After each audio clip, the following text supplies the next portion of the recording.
एकांत में भगवान की कुछ स्तोत्र और प्रार्थना है, उनको गाइए और रोइए, प्रभु से प्रार्थना कीजिए। क्या मुझे अजपा जाप दे दीजिए, निरंतर भजन दे दीजिए, वो दे देंगे। हमने संतों से सुना है कि भगवान भजन मांगने की बात को बड़ी जल्दी पूरी करते हैं कि मुझे अखंड भजन दे दीजिए। हृदय से जब चाहोगे तब, वो अंतर्यामी है, वो आपके अंदर बैठे देख रहे हैं। भगवान मुझे भजन दे दिए, आपके चल रहा विविध भोगों की, तो पहले उन भोगों को नष्ट करेंगे या पूर्ण कराएंगे, तब आखिरी बातें आएगी। जब विभीषण जी श्री भगवान के सन्मुख गए तो भगवान ने सबसे पहली बात पूर्ण की, जो लंका में चलते समय भाव आया था कि भगवान के चरणों का आश्रय लेकर उनके बाहुबल से इस रावण का विनाश करके जिस सिंहासन पर बैठकर इसने लात मारी, यहीं बैठूंगा आके। पहला काम किया, समुद्र का जल मंगाकर लंकाधिपति पद पर अभिषिक्त कर दिया। लंकेश कह के उन्होंने कहा कि प्रभु उर्कछु प्रथम वासना रही, प्रभु पद प्रीति सरित सो वही। प्रभु आपके चरणों के दर्शन से कोई कामना नहीं। भगवान कहते नहीं, पहले कामना की थी उसकी पूर्ति ले। हम भगवान से भजन मांगेंगे, साथ में नाना प्रकार की वासनाएं हैं, तो इसीलिए जब बहुकाल करी सत्संगा, सत्संग सुनते सुनते ये दिमाग में बैठ जाता है कि भोग वासनाएं कामनाएं ये हमें फंसाने वाली हैं, हमें नहीं चाहिए। जब आपके अंदर से उदासीनता आएगी तब भजन की मांग पूरी हो जाएगी। कभी कभी भगवान का गुणानुवाद करके एकांत में रोया करे साधक। कभी रोना आता है अपने इंद्रिय और मन के विलास की पूर्ति ना होने पर। इतने मोटे मोटे आंसू गिरते, तब लगता है कितने कीमती आंसू कितने घटिया जगह में गिरा रहे हो। अरे इन्हीं से प्रभु को खरीद लेते हैं।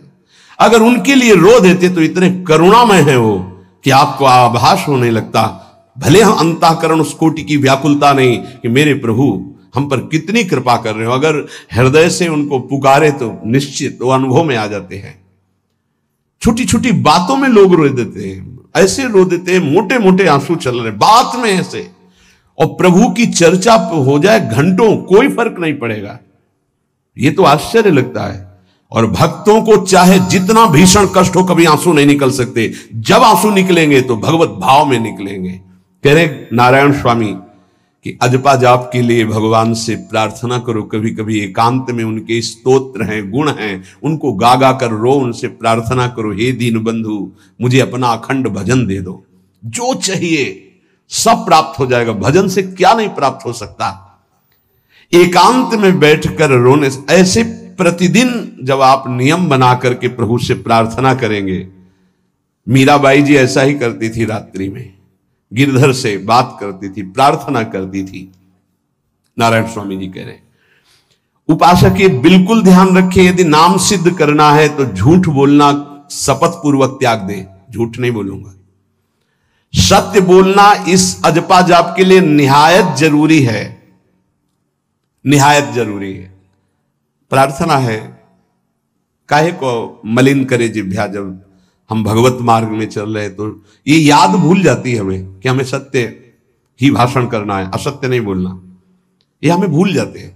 क्यों भूल जाते हैं? क्योंकि माया का ऐसा प्रभाव। अगर हम भजन के प्रेमी हैं, भजन बढ़ाना चाहते हैं, तो हम झूठ क्यों बोले? सारे जगत में जो भी तुम्हारे सामने आवे, दृष्टि से उसको जरूर देखकर एक बार प्रणाम करो। मेरे प्रभु इस जीव जंतु के रूप में, जड़ के रूप में, चैतन्य के रूप में। इससे तुम्हारे हृदय में पवित्रता बढ़ेगी, अजपा जाप चलने में सहायक होगा। सत्य बोलना, भगवान से एकांत में रोकर प्रार्थना करना, सबके प्रति भगवत भाव रखकर प्रणाम करना, जिससे तुम्हारा कहीं दोष दर्शन नहीं होगा। किसी के मन को दुखाने वाली कभी बात न कहे, किसी को दुर्वचन न कहे, किसी का वैर भाव अपने हृदय में स्वीकार न करे। ये साधन मैंने स्वयं किया है नारायण की कृपा से। इस दास को वेदांत का भी पूरा ज्ञान है और भक्ति मार्ग का भी। दोनों का आखिरी भाव समदर्शिता है, चाहे भक्ति से चाहे ज्ञान से। सब में ब्रह्म देखना, सब में वासुदेव देखना, सब में इष्ट देखना। भक्ति विषय में भजन और ज्ञान विषय में नारायण, ये दोनों बात भक्त में होनी चाहिए। भक्ति का प्रथम और अंतिम विश्राम भजन, हर समय भजन चलना, और आंतरिक ज्ञान का विषय सब में हमारे इष्ट देव। ये दो बातें जरूर होनी चाहिए परिपक्व भजनानंदी होने के लिए। अगर भगवान की प्राप्ति करनी है तो ये दो बातें बड़ी जोर की है, भजन निरंतर और जिसके भी सानिध्य में आए उसमें भगवत भाव करना। मेरे नारायण ने मुझसे कहा, वो फरमाया कि उनके पीछे पीछे मैं चलता हूं जो मेरे ऐसे भजन करने वाले भक्त होते हैं।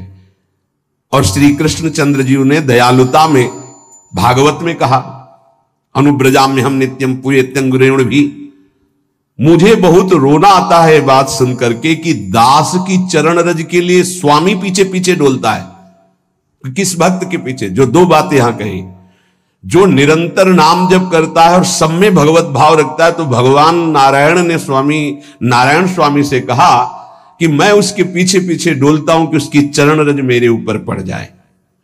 और भगवान श्री कृष्ण चंद्र जी ने कहा, निरपेक्षम मुनिम शांतम निर्वैरम सम दर्शनम। निरपेक्ष जो किसी की अपेक्षा नहीं रखते, किसी से कोई संबंध नहीं स्वार्थ का। मुनिम जो निरंतर मंत्र का नाम का मनन करते रहते हैं। शांतम हर द्वंद्व की प्रहार स्थिति में वो शांत रहते, विचलित नहीं होते। निर्वैरम कोई उनसे वैर करे तो भी वो उससे वैर नहीं करते। और समदर्शी सब में अपने इष्ट को देखते। ऐसे संतों के पीछे में भगवान कहते उनकी चरण रज लेने के लिए हर समय पीछे पीछे रहता हूं। अहिंसा परमो धर्मा शास्त्रों में वर्णन किया गया है, इसलिए किसी भी जीव को कष्ट नहीं पहुंचाना है। गर्दन झुका करके रास्ते में चलना सीखो कि नीचे कोई जीव तो नहीं दब रहा हमारे पैर से। शरीर को सावधानी पूर्वक, किसी को दुख ना पहुंच जाए मेरे शरीर से।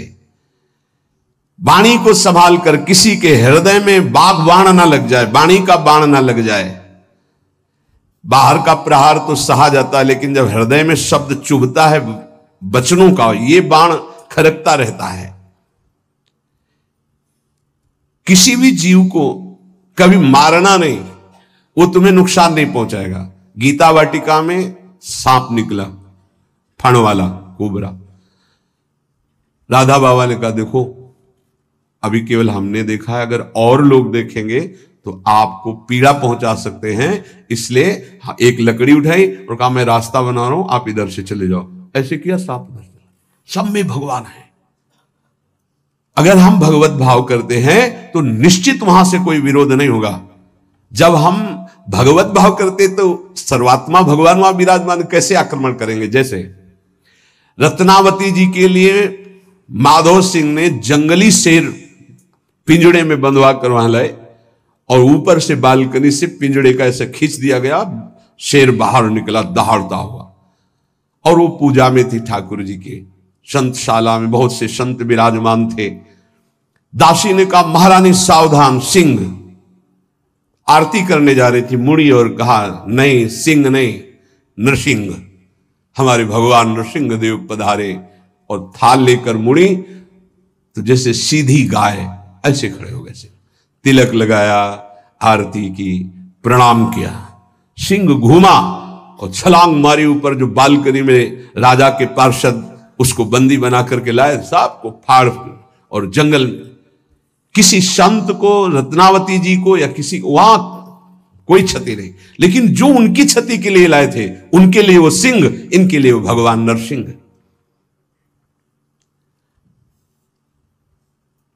यथा योग्य दूसरे की सहायता करना, यह अपने भजन को बढ़ाने के लिए अत्यंत आवश्यक है। नारायण स्वामी जी कहते हैं, साधु क्या सहायता करेगा? मान लो जो अकिंचन है वो क्या सहायता करेगा? तो विद्या दान सबसे बड़ा दान है। तुमने जो शास्त्रों में स्वाध्याय किया है, जो अनुभव किया है, वो दूसरों को दो।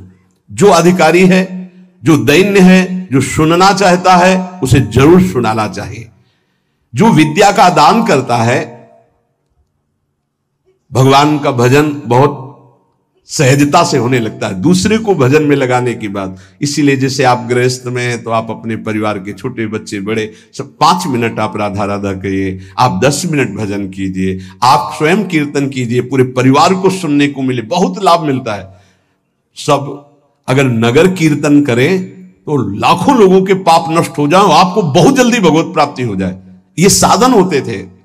अब क्या हो गया कि इतनी भजन के प्रति लघु बुद्धि हो गई कि शर्म लगेगी कि हम पूरे गांव में कैसे कीर्तन करें। जो शर्म लगने वाली बातें उनमें शर्म नहीं, नाम जप में शर्म लगेगी कि हम 10 लोग मिलकर नगर कीर्तन करें। पहले ऐसा था, प्रातः 4 बजे गांव के 10-20 लोग बड़े बूढ़े मंजीरा लेकर ढोलक लेकर के आसपास गांव में फेरी देते थे, जिसे प्रभात फेरी कहते थे, और वो नाम कीर्तन करते हुए कितनी सुंदर प्रथाएं थी। शाम के समय रामायण या भागवत की कथाएं, कोई जो पढ़ा लिखा है वो सुना रहा है, 10-20-50 ऐसे आसपास के घरों के लोग बैठकर भगवान की चर्चा सुन रहे हैं। ये जरूर करना चाहिए, जो भजन के लिए बहुत उत्साह बढ़ता है। ध्यान करते समय, भजन करते समय मन तुम्हें घुमा घुमा कर माया में फंसाएगा। नारायण स्वामी का अनुभव, तुम्हें उसको घुमा घुमा के भजन में लाना है, ये युद्ध करना है। मन ने जो मांगा वही हम देने के लिए तैयार हो जाते हैं। ध्रुवदास जी कहते हैं, मन अब तक तूने जो कहा मैंने किया, मैं जो कहता हूं तुम्हें करना पड़ेगा। थोड़ा तो हिम्मत लाओ मन से लड़ने के लिए, और किसी से लड़ने की जरूरत नहीं। मन को जीत गए तो सच्चे गुरु बन जाओगे। मन को जिसने चेला बना लिया वही सच्चा गुरु नहीं। मन के सब चेला हैं, कोई बिरला ऐसा है जो मन को अपने शिष्य बना ले। बहुत ध्यान दीजिए, लाखों बार प्रश्न आते हैं ये। मन जब तुम भजन में बैठोगे तो घुमा घुमा कर माया में मारेगा, आपको वहीं गिराएगा। तुमको ये करना है कि उसे घुमा घुमा कर नाम में लाना है। चल राधा राधा राधा, तेरी एक बात नहीं सुनेंगे। इस साधन के करने से मन की शक्ति जो विषय भोगों में फंसाने वाली है वो कम हो जाती है। ध्यान दीजिए, बड़े अनुभवी महात्मा है नारायण स्वामी। बार बार जब आप अपने मन को संसार की तरफ जाते हुए से घसीट कर नाम में लाएंगे तो कमजोर पड़ जाएगा और वो तुम्हारे अधीन होने लगेगा। मन जिसने अधीन कर लिया वो साक्षात भगवत स्वरूप हो जाता है। मन मारिया तन बस में की ना, हुआ भरम सब दूर, बाहर से कछ देखत नाही, अंदर चमके नूर। आपो त्याग जगत में बैठे नहीं किसी से काम, उनमें तू कछु अंतर नाही, संत कहो चाहे राम। वो भगवान का स्वरूप हो जाते हैं। मन की प्रत्येक स्फुरणा पर ध्यान रहे, वो तुम्हें संसार की तरफ घुमा घुमा कर मारेगा, तुम्हें घुमा के नाम में लाना है।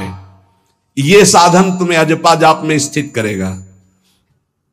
मन रूपी दर्पण को साफ करना है। जो जो वासना आवे उस वासना को नहीं भोगना है, इससे मन रूपी दर्पण साफ हो जाएगा। जैसे जैसे तुम वासनाओं को भोगते हो वैसे वैसे मन के ऊपर परत चढ़ती चली जाती है मल की, और जैसे जैसे तुम वासनाओं को नहीं भोगते हो तो मन निर्वासनिक होता जाता है। भोगने से सुख नहीं मिलेगा, ना भोगने से सुख मिलेगा। भोगने से शांति नहीं मिलेगी, ना भोगने से शांति मिलेगी। त्यागात् शांतिरंतरम। अब बहुत बुरा बैठ गया है हमारे हृदय में कि हमारे मन में जो आए वो भोग मिल जाए, हम सुखी। बड़ी कृपा, बोले जब से भजन शुरू किया बड़ा चमत्कार, जो चाहते हो जाता है। दुर्भाग्य, ये कोई सौभाग्य है? जो मन चाहे वो पूर्ण हो जाए, सौभाग्य नहीं है। फिर वो तुमको अधीन करके जो तुम नहीं चाहोगे वो भी करवा लेगा। सौभाग्य है कि मन जो चाहता है वो हम नहीं करते। जो शास्त्र में लिखा है, गुरु आज्ञा, वही मन की बात मानते हैं। अभ्यास करते करते वासनाएं कम होने लगती, फिर वासनाएं नष्ट हो जाती, फिर स्फुरणा ही नहीं होती, अजपा जाप प्रारंभ हो जाता है। विक्षेप यही वासनाएं पहुंचा रही भजन में। भजन से जो महासुख मिलता है तुम्हें कैसे बताऊं, नारायण स्वामी कह रहे हैं। मन को वश में करने पर जो सुख मिलता है वो ब्रह्मा को भी सुख नहीं है।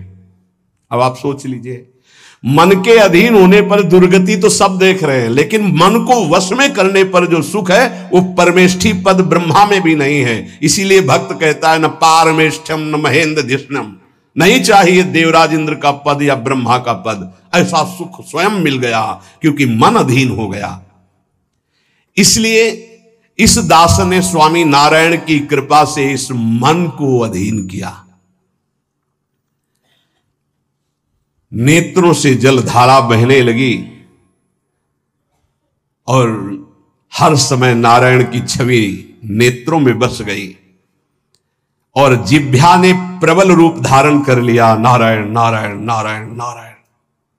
अभी जिह्वा प्रबल रूप, समोसा चटनी ये वो कैसे नाम मीठा लगे। राधा नाम सुधा रसम, पानी आया मुंह में? नहीं।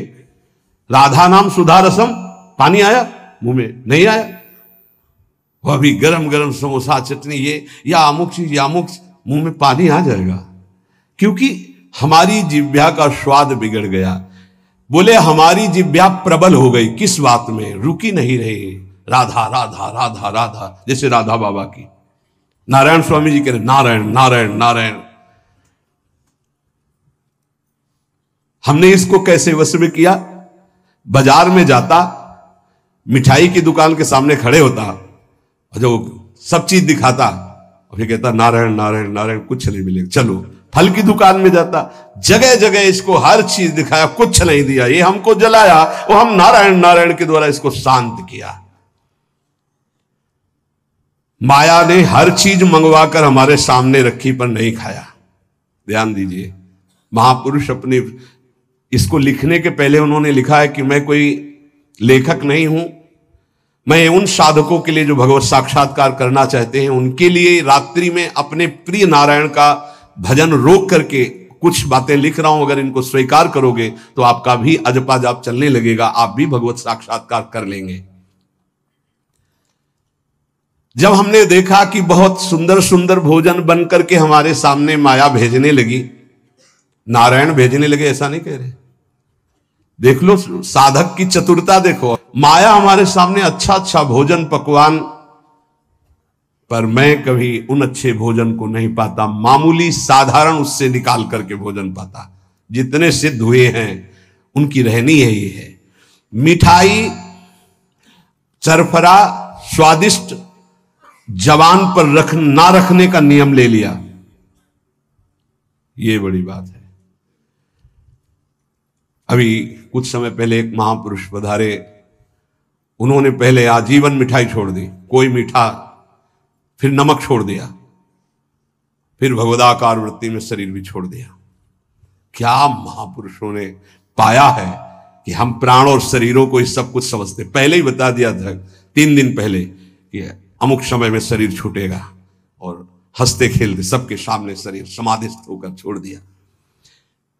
मिठाई स्वादिष्ट चरफरा चाहते अजपा जाप, लेकिन गुलाब जामुन पा करके, बढ़िया बढ़िया पदार्थ पा करके, भाई इनका प्रभाव है, ये भजन में नहीं लगने देंगे। देख लेना, भजन में नहीं लगने देंगे। और अभी 10 दिन केवल हमें समय दो आप, फिर हम आपको देखेंगे कि आप कितना भरपेट भोजन पाते हैं। किसी भी मिठाई में चीनी नहीं पड़ेगी और किसी भी दाल या कढ़ी में नमक नहीं पड़ेगा। मिलेगा सब कुछ, खीर भी मिलेगी, गुलाब जामुन भी मिलेगा, पर चीनी नहीं होगी। दाल भी होगी, सब्जी होगी, कढ़ी होगी, पर नमक नहीं होगा। चलेगा? 10 दिन बाद आप देखो अगर पेट न पचकने लगे तो स्वाद ही नहीं मिलेगा। ये क्या हो रहा है? ये जवान को संभालना है अजपा जाप के लिए। वो गोस्वामी तुलसीदास जी ने भी कहा है, अगर लोन बिना सब्जी और ऐसे सीठा भोजन तो बहुत जल्दी नाम सिद्ध हो जाए।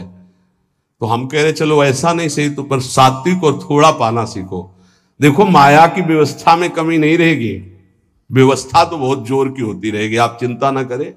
खाते खाते मर जाएंगे, भोजन कम नहीं होगा, ये सृष्टि का क्रम है। आप अपने अगर जिह्वा को आपने विविध प्रकार का स्वाद दिया, तो इस दास ने जो अनुभव किया कि नाम जप नहीं चल पाएगा निरंतर। नारायण स्वामी कह रहे हैं, देख लो नाम चलाना है या रसेंद्री, थोड़ा नमक कम हो, नमक डलवा। अरे यार, कभी कभी तो साधु को ऐसा सौभाग्य मिलता है कि नमक ना हो, कभी ऐसा बिगड़ा, एक चुपचाप दबा के प्रसन्नता से मन की इंद्री को, नहीं, शांत।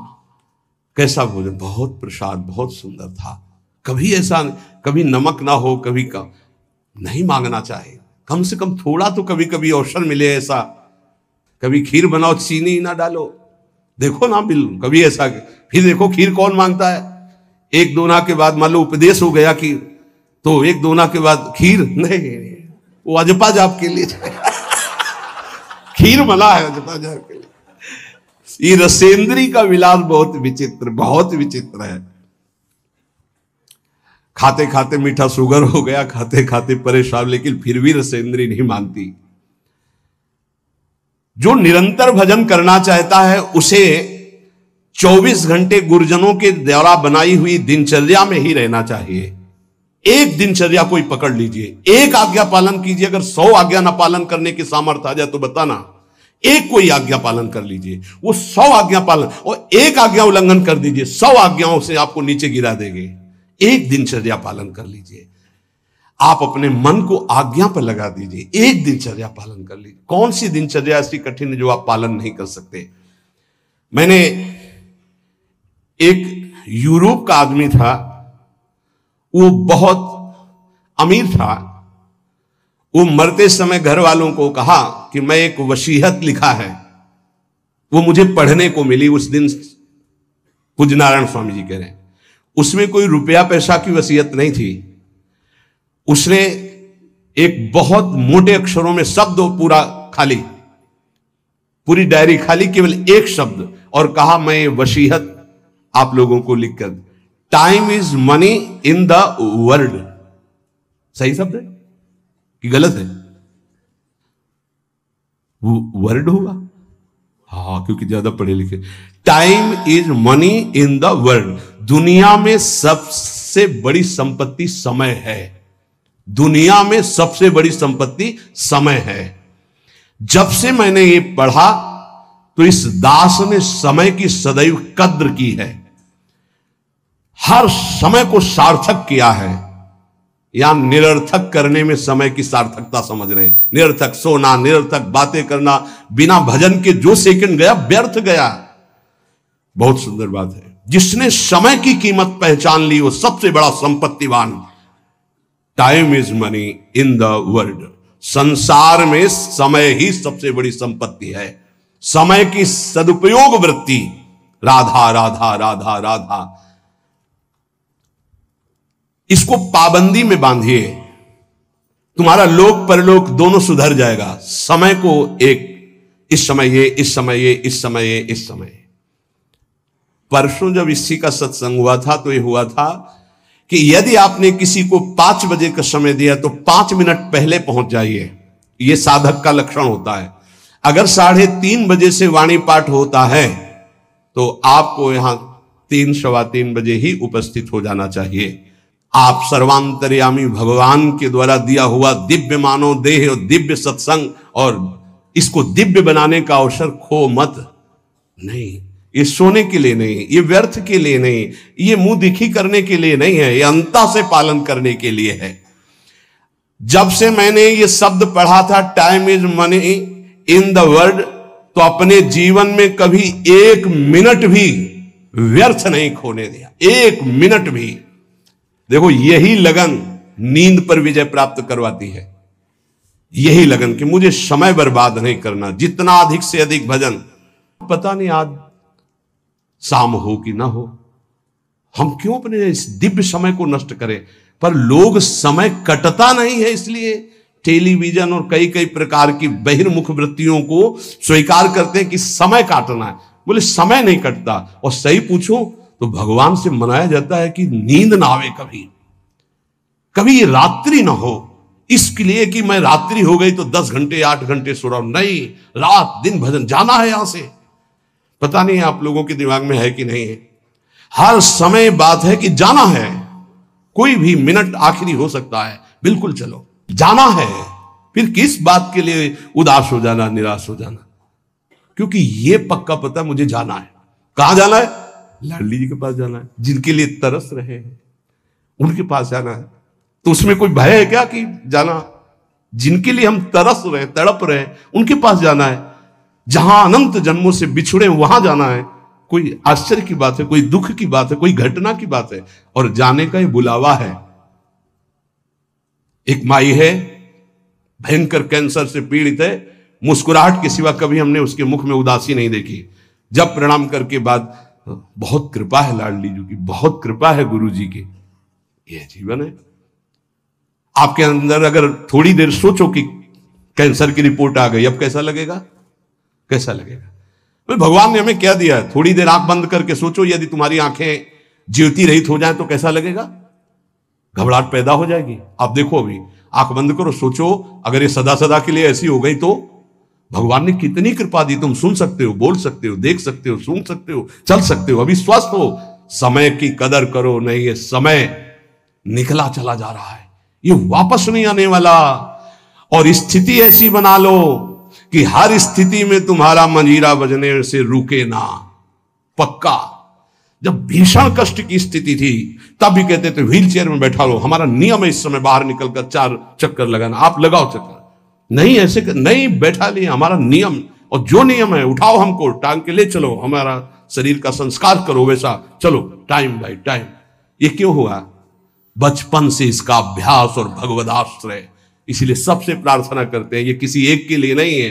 व्याधि मंदिरम शरीरम व्याधि मंदिरम, कौन सा देवता प्रकट हो जाए, किडनी फेल कर, कितने प्रकार के रोग हैं भैया। और एक बार जहां रिपोर्ट आई कैंसर, खत्म खेल, भजन साधन सब खत्म, चेहरे का रंग बदल, दिल बोले ब्लॉक हो गए इस दोनों न से। अब वो परेशान है, अरे ब्लॉक नहीं, फेल हो जा, पास हो जा, इसमें क्या जाना। राधा राधा हर समय तैयार है, जैसे आर्मी का जवान तैयार रहता है बॉर्डर पे कि कहीं से भी गोली आ सकती है, ऐसे बिल्कुल तैयार रहो, पक्का तैयार रहो।